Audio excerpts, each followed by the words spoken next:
আপনি নিজেই বললেন যে এটা একটা গুঞ্জন শোনা যাচ্ছে, তো গুঞ্জনই। আর এটা যদি ঘটনা হয় সেটা তো আমরাও দেখব। আপনি বললেন যে এটা একটা গুঞ্জন, গণমাধ্যমে আসছে, তো হতে পারে আপনারা রাষ্ট্রপতিকে জিজ্ঞেস করতে পারেন। প্রক্রিয়াটা না, এটা রাষ্ট্রপতি সাংবিধানিকভাবে ইনি পদত্যাগ করতে চাইলে অথবা স্বাস্থ্যগত কারণে যে কোনো কারণে চাইলে তার সেটা অপশন আছে, কিন্তু আমরা তো জানি না। সরকারের কোনো পদক্ষেপ নাই এখানে, সেটা তো সরকারের পক্ষ থেকে তো আর কিছু বলা হচ্ছে না। আবার আপনারা পত্রিকায় দেখছেন যে গুঞ্জন শোনা যাচ্ছে ইত্যাদি, আমিও শুনছি। সেটা ওনাকে জিজ্ঞেস করতে হবে। না, উনি চিকিৎসাতে কিছুদিন আগে বিদেশে গিয়েছিলেন, তো চিকিৎসা তো নিতেই পারে অসুস্থ হলে। আপনি শুধুমাত্র মন্ত্রিত্বটা ছাড়েন, শুধুমাত্র মন্ত্রিত্বটা ছাড়েন। মসজিদের ইমামও বের হোক, এয়ারপোর্ট দিয়ে আপনিও বের হন, দেখি কার সাথে লোক থাকে। আপনারা বুঝতে পেরেছেন? মানুষকে সম্মান করবেন, সম্মানিত হবেন। আর বড় ছোট খেয়াল করে এই অ্যাড্রেসটা ঠিক করবেন। তুই তুকারি করবেন না, বিচ্ছিরি লাগে মানুষের সামনে তুই তুকারি করতে। তুই তুকারি তার সাথে করবেন যাকে আপনি স্নেহ করবেন, আদর করবেন, সে বুঝবে। তাকে তুই তুকারি করলে সে বুঝবে। বয়সের দিক বিবেচনা করে এই সম্পর্কগুলো ঠিক করি না আমরা, ঠিক করি আমাদের চেয়ারের উপর বেস করে। বড় চেয়ার ছোট চেয়ারকে তুই বলে, বয়স ডাজন্ট ম্যাটার, বয়স ডাজন্ট ম্যাটার। ইন্না লিল্লাহি ওয়া ইন্না ইলাইহি।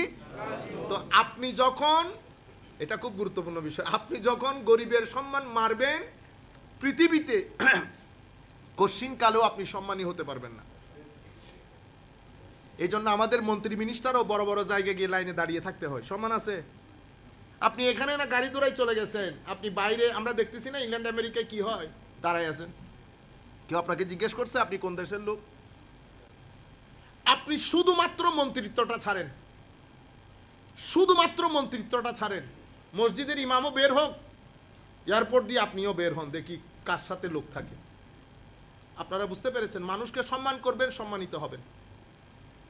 আর বড় ছোট খেয়াল করে এই অ্যাড্রেসটা ঠিক করবেন। তুই তুকারি করবেন না, বিচ্ছিরি লাগে মানুষের সামনে তুই তুকারি করতে। তুই তুকারি তার সাথে করবেন যাকে আপনি স্নেহ করবেন, আদর করবেন, সে বুঝবে। তাকে তুই তুকারি করলে সে বুঝবে। যাই হোক, যেখান থেকে কথাগুলো শুরু করেছে, আল্লাহুম্মা সাল্লি আলা সাইয়্যিদিনা মুহাম্মাদিন ওয়া আলা আলি সাইয়্যিদিনা মুহাম্মাদিন ওয়া বারিক ওয়া সাল্লিম। তাইলে আমাদের এখানে একটা থিওক্রেসি, একটা অটোক্রেসি। অটোক্রেসির মধ্যে আমাদের এখানে সিস্টেম ডেমোক্রেসি অনুযায়ী হয়, ভোট হয়, এই হয় সেই হয়, কিন্তু আমরা ডেমোক্রেটিক ডিক্টেটোরিয়াল রুল, মানে এখানে গণতন্ত্র বাট একনায়কতন্ত্র। এটা পার হতে হতে আল্লাহ যদি কোনোদিন ওই জায়গায় পৌঁছায় আমাদেরকে, বুঝতে পেরেছেন? এখানে জনগণ হচ্ছে সর্বভৌম ক্ষমতার অধিকারী। আপনি যাহা বলিবেন তাহা আইন হবে, আপনি যাহা বলিবেন তাহা আইন হবে। আর আমাদেরটা হচ্ছে ইসলামিক ডেমোক্রেসি, যেটাকে খিলাফা বলে। এটা যে খিলাফাই বলতে হবে এমন কোনো কথা নাই। ধরেন এখন আমি একটা কথা বললাম, আপনি এটা শোনার পরে যদি জাজালো বক্তব্য দিয়ে দেন, এরকম না। যদি আপনার বুঝার ইচ্ছে থাকে তাহলে আমরা বসি ডায়লগ করি, কিন্তু জাজালো বক্তব্য দিয়েন না। কারণ প্রত্যেক ব্যক্তি যার যার লেখাপড়া আছে, আপনি ওই বিষয়ে কথা বলেন, ডায়লগ হোক, কিন্তু আপনি যদি এক ধাঁচে কথা বলে একজনকে না করে দেন, তাহলে এটা কি হবে? থিওক্রেটিক রুল হবে, হ্যাঁ, একাডেমিক ডিসঅনেস্টি হবে। বুঝতে পেরেছেন? তাইলে এটার মধ্যে এটার সাথে এটার ফারাক কি? এখানে আল্লাহ সার্বভৌম ক্ষমতার মালিক, আল্লাহর পক্ষ থেকে আমার নবী সার্বভৌম ক্ষমতার মালিক। একজন in letter and spirit originally, আর একজন ম্যানিফেস্টেটিভলি রিপ্রেজেন্টেটিভ অফ অলমাইটি আল্লাহ। He is the super power in Muslim country, sovereign ক্ষমতার অধিকারী। তবে আমার নবীটা মাজাজান, আমার নবীটা মাজাজান, হাকিকাতান হচ্ছে আল্লাহ, হাকিকাতান আল্লাহ। যাই হোক, তো পৃথিবী যখন এই যে আমাদের এটা হওয়ার পরে ওয়েস্টার্নাইজেশন ঢুকতেছে, ওয়েস্টার্নাইজেশন আমাদেরকে ওয়েস্টার্নাইজ করতে করতে আপনি দেখবেন কিছুদিনের মধ্যে আমাদের ছেলেরা, আপনারা হয়তো জিনিসগুলোকে হালকাভাবে নেন, কিন্তু এগুলো হালকাভাবে নেওয়ার কোনো সুযোগ নাই। দেখবেন আপনি আগামী 5 বছর পরে আমাদের এখানে ভাত খাওয়া লোকের সংখ্যা কমে যাবে। আপনি পিজাতে যাবেন, বার্গারে যাবেন, তারপরে আপনি ফ্রেঞ্চ ফ্রাইতে যাবেন, আপনি মনে করবেন এমনি হুজুর এগুলো তো হুজুর কোনো ব্যাপার না। মনে রাখবেন, কোনো জাতিকে চাদরে আবৃত করতে হলে আগে তাকে কালচার ধ্বংস করতে হয়, ঠিক আছে? আপনার কালচার ছিল পা ধরে সালাম করা, ফতোয়া আসে নাই? আসছে ফতোয়া। এভাবে আপনাকে একটা একটা করে আপনার কালচার, মিলাদুন নবী, এটা আমাদের কালচারের অংশ। আমি ইমানের দিকে যাচ্ছি না, সংস্কৃতির কথা বলতেছি। শবে বরাতের মধ্যে একসাথে হয়ে আবাদত করা আমার সংস্কৃতির অংশ। মেরাজুন নবী পালন করা, মসজিদে লাইট লাগানো আমার সংস্কৃতির অংশ। বুঝতে পেরেছেন?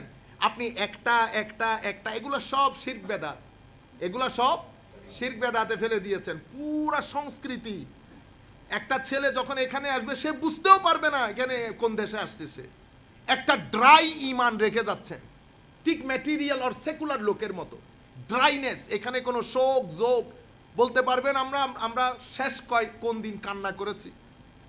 আপনি না কানলে তো বেটা আপনার অন্তর ডেড লক, আপনি এটা কনস্ট্রিক্ট হয়ে যাবে। আপনি 3 দিন পরে ডিপ্রেশনের শিকার হবেন, কারণ আপনার কলব বাতেন এটার মানে রিয়েলিস্টিকলি এটার ক্যারেক্টারিস্টিক হচ্ছে, এটা যদি একটু একটু ফিল না করে, স্যাড না হয়, খুশি না হয়, চোখ দিয়ে পানি পড়া তো একটা আলামতি রেপ্রেজেন্টেশন। অরিজিনালি তো এটা কানেক্টেড টু ইয়োর কলব বাতেন, ইয়োর মাইন্ড অ্যান্ড সোল। আপনার মাইন্ড অ্যান্ড সোল আপনার চোখের যদি না ভিজায়, আপনি তো 3 দিন পরে ডিপ্রেসড হবেন। আপনি 3 দিন পরে ডিপ্রেসড হবেন।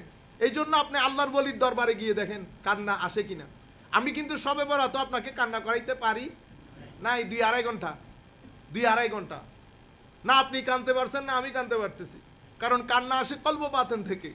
আর কলব বাতেন সফট হওয়ার আগে কাসওয়াতুল কলব হয়ে গেছে, কাসওয়াতুল কলব। কারণ আমার জিন্দেগির মধ্যে যদি ইয়েজিদি প্রভাব বেশি থাকে, এটা কাসওয়া হবে, এটা কঠিন হয়ে যাবে, পাথরের মতো রক লাইক হয়ে যাবে।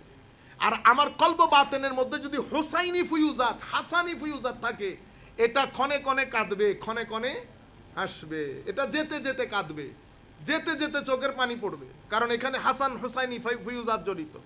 আর যদি ইয়াজিদি ফুয়ুজাত জড়িত তো কাসওয়াতে কলব হয়। কাসওয়াতে কলব আপনার অন্তরকে কনস্ট্রিক্ট করে ফেলে। এটাকে আমাদের এখানে সুফিয়ায়ে কেরাম বলে বাস্তুল কলব। তো ওনারা কি করেন এটাকে? আল্লাহু ইয়াবসুতু রিজকা কি আল্লাহুম্মা সাল্লি আলা ইয়াকবিদু ওয়া ইয়াবসুতু ওয়া ইলাইহি তুরজাউন। কবজুল কলব, বাস্তুল কলব, সুফিয়ায়ে কেরামের কিতাবের মধ্যে একটা সাবজেক্টই আছে, কবদুল কলব, মানে আপনার কলব কনস্ট্রিক্ট হওয়া, বন্ধ হয়ে যাওয়া। তো বন্ধ হয়ে গেলে এটা ওই বন্ধ না, মেডিকেলি বন্ধ না, মেডিকেলি বন্ধ হয়ে গেলে তো মারা যাব। কিন্তু আমার যখন স্পিরিচুয়ালি এটা কনডেন্সড হয়, তখন দেখবেন আপনি ডিপ্রেসড হচ্ছেন, যেই হন আপনি ডিপ্রেসড হবেন। আপনারা বুঝতে পেরেছেন? তো এই জায়গার মধ্যে এসে আল্লাহুম্মা সাল্লি আলা সাইয়্যিদিনা মুহাম্মাদিন ওয়া বারিক ওয়াসাল্লাম। আমার সাথে অনুরোধ, আপনারা যখন ক্যাপশনগুলো দেবেন বেটা, তো এটা আমাদের সাথে যাই মতো চ ব বোমা মারছে হাবি জাবি, এগুলো খুব মানে অশোভন অশ্লীল, আমাদের সাথে যাবে না এগুলো। আর আমাদেরকে দুঃখে ফেলে আপনাদের কোনো লাভ নাই, শান্তি পাবেন না।